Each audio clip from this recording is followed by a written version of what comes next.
और पत्रकारें लोग सेकुलर नॉन सेकुलर तय कीजिएगा। हाँ, हम तो कह ही दिए हैं, नीतीश कुमार के 90% बड़े नेता बीजेपी के साथ उनका दूध मिश्री का रिश्ता हो गया। तो समय आपको बताएगा।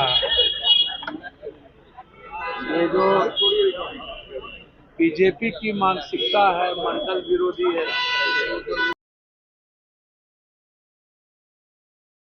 जब मंडल की लड़ाई हो रही थी तो बीजेपी ने कमंडल ले आकर के हजारों लोगों को मरवा दिया।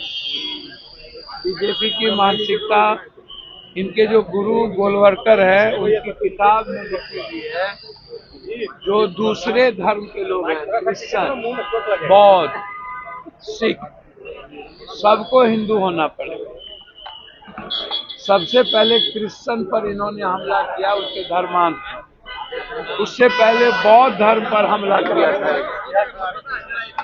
तो जो लोग बात करते हैं, इस्लाम तो बहुत बाद में आया, और वक्फ बिल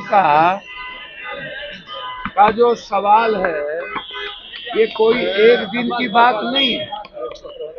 नोटबंदी के समय में भी लोगों ने कहा कि मुसलमान सूद ब्याज नहीं लेते हैं, बैंक में जमा पैसा नहीं करता, यदि नोटबंदी कर दीजिएगा तो मुसलमान का पैसे सब खत्म हो जाएगा। भैया, मुसलमान का तो पैसा खत्म नहीं हुआ, 140 हिंदू मर गए। आप उठा के देख लीजिए, एक भी मुसलमान नहीं मरा। जीएसटी की स्थिति आप उठा के देखिए। भैया, इनकी मानसिकता कोई नया नहीं ना है। ये कहते हैं कि मैं जमीन बेच के पसमानदा मुसलमान या अत्यंत पिछड़ा मुसलमान के लिए करूंगा। अरे मोदी जी और जोगी जी, पहले तो हिंदू सम्राट की लड़ाई आप दोनों की, आप लड़ लीजिए। कटोगे तो बटोगे, इसमें पसमानदा अगड़ा पिछड़ा कोई जात कहाँ आता है। साउथ अलग हो गया, नॉर्थ अलग हो गया।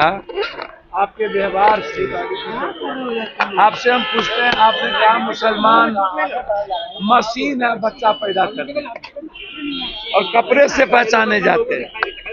कुंभ में एक भी मुसलमान का दुकान नहीं लगेगा। आप उठाइए ना, आप आज की बात नहीं है। जब आप अब मुगल और बाबर की बात करिएगा तो सबसे ज्यादा माफी तो यही लोग मांगे हैं अंग्रेज से, समझौता किया है। और वक्त तो एक भटकाने का माध्यम है, रास्ता है। ये बात तो गोलवरकर ने कहा था, साहूकारों को बढ़ाओ और गरीबों को 5 किलो अनाज दे करके गरीब रखो ताकि वो गुलाम रहे। तो इनकी मानसिकता ही आरएसएस की गुलाम करने की है, हर जाति के धर्म को गरीब की।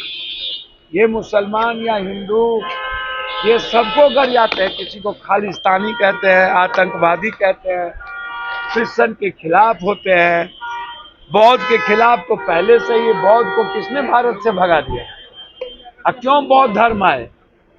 तो जो लोग फालतू फालतू बात करते हैं कि पास हो गया तो ऐसा हो गया, भैया बहुमत के आतंक पर किसी चीज को आप कितना दिन दबाइएगा? फिर जब कोई नई सरकार आएगा तो अमेंडमेंट करेगा कहीं ना कहीं, किसी न किसी। और अभी सुप्रीम कोर्ट भी लोग गए हैं। जब संविधान की व्याख्या करनी होगी तो सर्वोच्च न्यायालय ही ना करेंगे। तो सर्वोच्च न्यायालय अंतिम है, तो इसीलिए आप चिंता मत करिए। आप लोग सेकुलर नॉन सेकुलर कोई नहीं रहा। सियासत और सत्ता के लिए सब पागल है।